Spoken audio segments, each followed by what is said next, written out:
Hey guys, we're back. It's Alyssa Rushton here, and we've been talking about how the coronavirus is affecting the new world values, those new earth values. So that's what we're going to talk about today, and how your collective energy can help change and shift this planet, which is, by the way, why you came here. So let's dive in. Old values right now are having a beautiful time to transform. We talked about in the last video how in times of great change and sometimes devastation, we have to do things differently.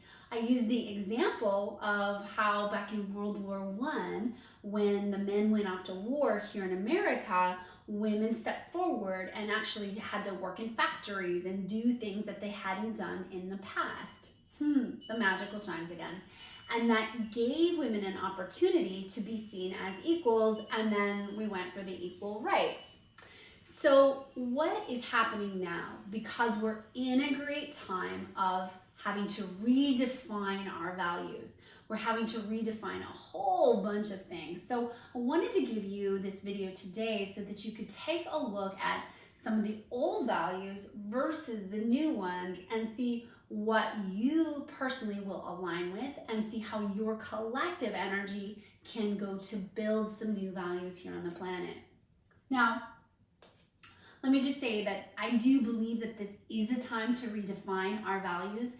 And one of the reasons for that is because for the past thousands of years, we've been in a situation where we're really operating out of the lower three chakra systems, meaning we're operating out of survival and procreation and sort of that base level of mentality, right? Getting our basic human needs met, getting our basic survival needs met, doing that base level living. But now is a time when we have more technology than ever, when we have more consciousness than ever, and science is actually matching up to show us that our spiritual beliefs are actually founded, and we can actually see those expressed through science. Quantum science, quantum physics is showing us how we actually impact the field, is what quantum scientists call it, through our vibration, through our thoughts, through our feelings. And we actually impact subatomic particles, which create or draw in infinite potential. And what we align to with our thoughts, feelings, and emotions actually helps to draw that infinite potential into our worlds. So today, let's talk about these new earth values that, by the way, really want to be recreated. We've been in struggle and survival for so long, and really now is a time to do it differently. So first up is, by the way, the old values are in green and the new values are in blue. First up is getting money and power at any cost. This has been something that's been on the planet for so long, and there's been this idea that the more power you have and the more money you have, the better off you are. And a concept for you, as you probably already know, is you cannot take it with you. As a near-death survivor and going over to the other side, I want to be the first to tell you I did not get to take any of my money, nor my physical body, or anything else. Nothing came with me except my consciousness. And so now's the time to remember that money and power don't go with you and they don't transcend to next levels of consciousness. And one of the things we've been willing to do as a species is get money and power at any cost. And you see this with corporations like Monsanto. You see this with corporations like Coca-Cola. They literally mass distribute a very chemically laden, addictive product and get people hooked on Coca-Cola, right? And they get that power at any cost. It's the cost of your health, right? And so now's the time to really remember that we can have a heart-based financial and social structure. What that means is you can right now rise into the level of consciousness and activate your heart center so much that literally you cannot participate in some of these activities. And as a global society, we can start to activate this more and more. As you activate your heart and start working through this chakra and above, what will happen is You won't be able to lend your energy to power and greed and structures of that nature. You'll make different buying choices because you'll know in advance. You'll feel what that will do with that particular buying choice. I actually see us moving to a financial system that actually pays people based on how much heart, love, frequency they put out. That's not to say that you still won't do a job or create a product. It's just to say that you'll be paid instead of based on your product or service. You'll be paid based on the heart, love, frequency that you're putting into those products and services. I really do see us switching into a financial structure that's based in a heart frequency. We've seen already what happens when we're not in that structure. We've seen what happens to our society when it's just going after the dollar no matter what. Nothing really good can come of that. So, it promotes things like sexual trafficking. It promotes things like slavery. It promotes things like, drugs and all of these things that really cause to keep our vibrations low. So shifting into that heart-based financial structure, how do you do that on the personal level? Well, you start to activate more of your heart. You start to make choices based on the heart. You start to do things differently and know that your energy is actually going out into the collective and bringing in that infinite potential of heart-based financial structures. Number 2, separation, me over you, and domination. So one of the things that's happened in our global society from as far back as literature takes us is that there's been this domination-based me versus you sort of a plan. That means, going and taking people's land, or that means going and killing other people to get a perceived item. It's really based in separation, and it loses the concept that we are all technically one people living on a global planet. So what we are being asked to move into is unity consciousness, being reminded that it's me and you. You see, when we know it's me and you, if I'm out of toilet paper but you have some, we share it. And we lose the consciousness levels of, well, you didn't do the work in order to get this. Everybody rises in consciousness, and we start to work together as a collective unit, and we work with each other as opposed to taking each other's resources. It's a source of cooperation. Now, you might be asking yourself, how on earth do we do this? Well, where I live here in Maui, it's this beautiful little condominium complex, and all of us have kind of banded together and said, hey, how can we help you out? What do you need today? Is there something we can do for you? And we're asking each other this.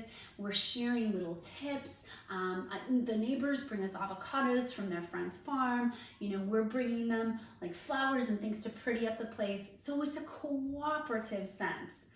Back in ancient Hawaiian days, we used to have this ability to work all sides of the land, both from the sea to the mountain, to bring in bounty for all. And I really do think that's what this time is about coming back into cooperation instead of domination. So think to yourself, what can you do today to be more in cooperation with everything around you? Now you might be scratching your head and saying, Alyssa, didn't you know there's a coronavirus going on? And I get that. So of course, do what you need to do to feel safe. And we talked about that in the last couple videos. And that said, there's an area for being in cooperation with your fellow human beings. And maybe for you, that's just vibrating at the state of health. Maybe for you, that's really holding the place of not worrying and not panicking and really feeling that your immune system's on track and feeling and feeding yourself with beautiful, nutritious foods, right? So what does cooperation look like for you? And lastly, ownership to defend at any cost. So one thing that we've done as a global society over time is we've had this idea that this is mine and it's not yours. We've done it with land, and we've done it with so many other things. Now, here's the interesting piece. Again, as a near-death survivor, I can tell you firsthand, you actually don't own anything. And if you did own it, you get to take it with you when you went.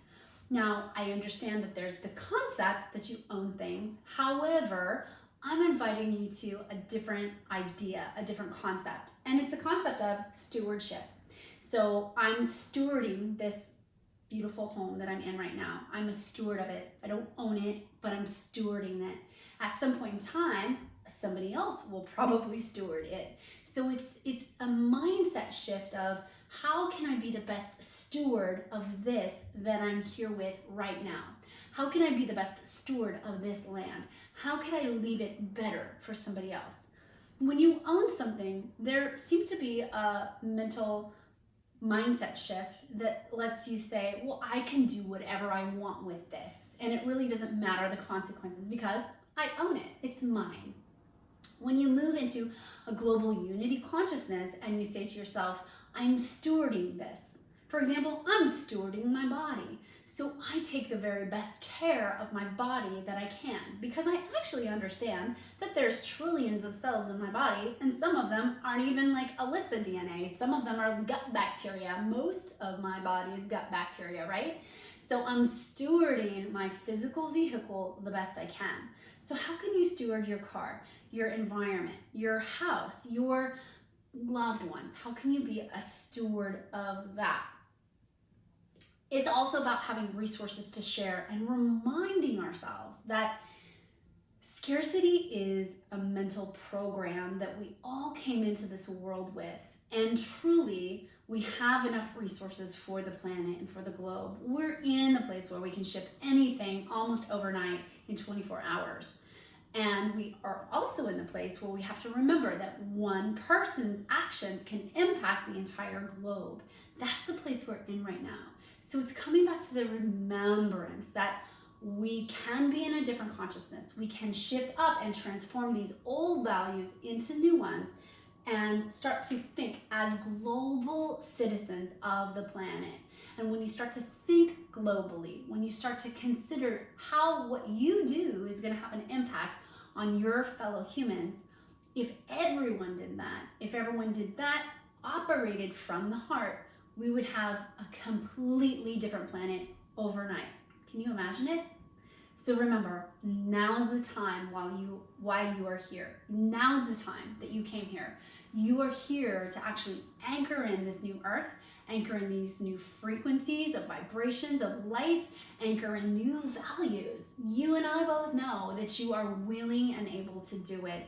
And all that's needed is just being open, vibrating out the frequency of love, making sometimes different choices, doing things that are unexpected, questioning what you see every day. One of the best things I can recommend is question everything.